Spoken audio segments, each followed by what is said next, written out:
Reynoso mempertanyakan prestasi Benavides yang mencetak rekor 25 menang, 22 menang KO, dan belum terkalahkan.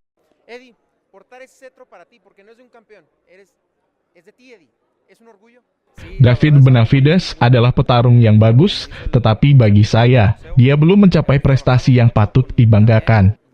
Hormat saya kepadanya, tetapi berapa banyak juara yang telah dia kalahkan? Berapa banyak dia mempertahankan gelar? Berapa banyak penyatuan gelar yang telah dia selesaikan? Kata pelatih Canelo, Eddie Reynoso. Tampaknya tekanan dari penggemar Canelo mulai sampai ke Reynoso, yang sekarang tampaknya membeberkan mengapa bintang Meksiko tidak harus melawan Benavides. Reynoso terdengar seperti mencoba untuk menghentikan masalah yang mendekat dengan menurunkan nilai prestasi Benavides. Berharap para penggemar akan bergabung dan setuju. Sayangnya trik yang dicoba Reynoso ini tidak berhasil.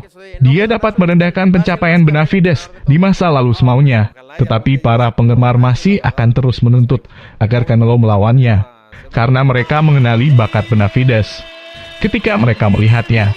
Selain itu, para penggemar sudah bosan melihat Canelo bertarung melawan juara kertas yang lemah. Anehnya, Reynoso tidak menjelek-jelekan juara yang dilawan Canelo akhir-akhir ini di kelas menengah super. Dia tidak menyalahkan Billy Joe Saunders, Rocky Fielding, Callum Smith, atau Caleb Plant, karena mereka gagal mengalahkan juara atau menyatukan divisi. Masalahnya adalah, para penggemar ingin melihat Canelo melawan Benavides, bukannya melawan juara kelas penjelajah WBC, Ilunga Makabu, yang kurang dikenal. Penggemar tinju setia Canelo telah dengan sabar bertahan selama 3 tahun, menyaksikan Canelo bertarung melawan juara kertas yang lemah dari Inggris, satu demi satu, dan kemudian juara Amerika Caleb Plant. Seperti banyak orang, para penggemar berpikir bahwa begitu Canelo akhirnya selesai memegang sabuk di kelas menengah super, dia akan melawan Benavides, Arthur Beterbiev, Demetrius Andrade, Gennady Golovkin, dan Joe Smith Jr.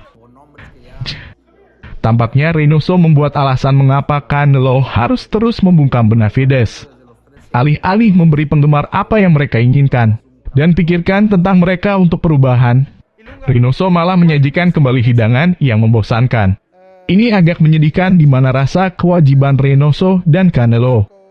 Ketika Anda tahu bahwa publik tinju dan penggemar ingin melihat Canelo menghadapi Benavides, mengapa Anda memilih Ilunga Makabu sebagai lawan?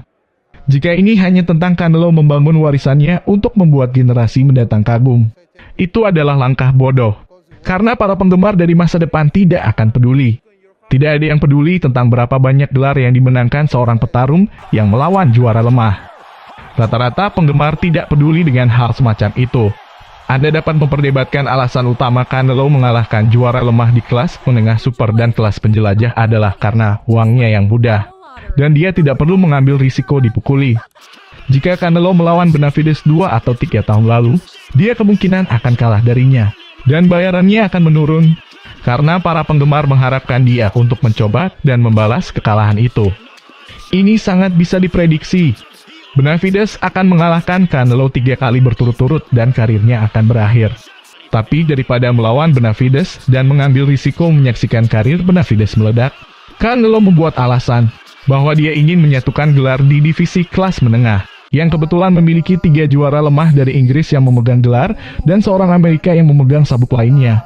Sekarang Canelo telah menyelesaikan misinya melawan para juara yang malang di kelas menengah super. Dia membelokkan Benavides untuk naik ke kelas penjelajah, untuk melawan pemegang sabuk lemah lainnya, Ilunga Makabu.